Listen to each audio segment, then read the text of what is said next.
Today, we're making one of the most magnificent salmon dishes you've ever tasted.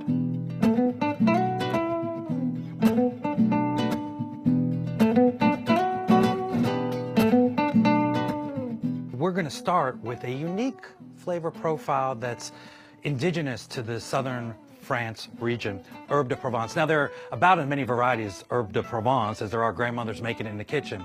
I'm going to do a fresh version here. You could certainly use dried herbs or a combination of fresh and dried herbs, or you can even buy it. Usually, again, it's dried. But remember, once you open it up, that the volatile oils start to dissipate, and so it definitely has a shelf life. Now we're going to go ahead and make our marinade. So what we're going to start with is just a little bit of white wine, give it a little bit of the flavor of France, because you can't really cook a French dish without using a little bit of wine. So we're going to go put that in there, and we're going to brighten it up using the zest of the lemon. Now make sure that when you do this, you don't get any of the white part, because that's the pith, and if somebody gets that, it's very bitter, and you'll make them very pithed off when they're trying to eat that. We're also going to use the juice of the lemon as well, and that's going to give it some acidity. And as we're adding that, make sure that you don't allow the fish to sit too long, because it will actually cook the fish in the citric acid that we find in lemons and other citrus vegetables, and then you're making ceviche, not pan-seared salmon. So we're going to go ahead and use a little bit of honey as well, and this is going to help sweeten it, but it's also going to add a nice crust to the fish as it cooks in the pan. We want to go ahead and add a little bit of Dijon mustard. Dijon's a little bit more north in France than the coast of France, but it's a very French thing, a wonderful flavor. And what's very important is it's going to act as an emulsifier, because we're going to add some olive oil as well. And olive oil, wine, water, they don't really mix, but when we combine it with the mustard in there, it's going to act as an emulsifier and help hold this whole thing together. We want to add a little bit more of our lavender as well, a little bit more flower power, and add a little bit more of that floral essence and let that marinate in there with the salmon. And finally, of course, we're going to add the herb de Provence. So we're going to put that all together. And I've got this salmon here. And what I want to do before we put the marinade mixture on is I want to go ahead and I just want to salt this a little bit.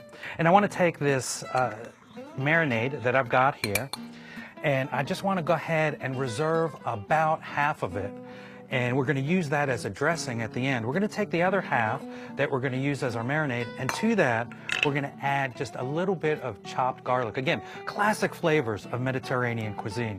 So we're going to put that all in there, just mix it up a little bit, and then we're just going to go ahead and pour that right over the fish, right here.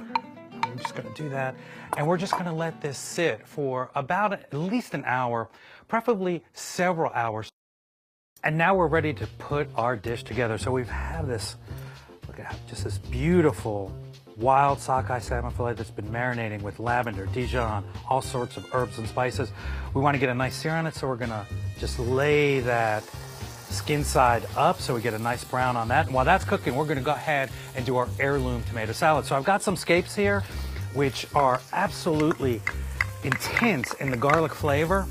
If you can't find those, feel free to use some chopped garlic. We're just going to cook those up very, very quickly. They're turning a vibrant green. That tells me they're ready for a little bit of pine nut, a little bit of caper, and of course, our heirloom tomatoes. And we're just going to heat that up in the pan. We're going to season everything, and we're going to let those flavors just cook. Let that just get really warm, and then we will add it to our greens, and that will allow us to just wilt the salad instead of really cook it.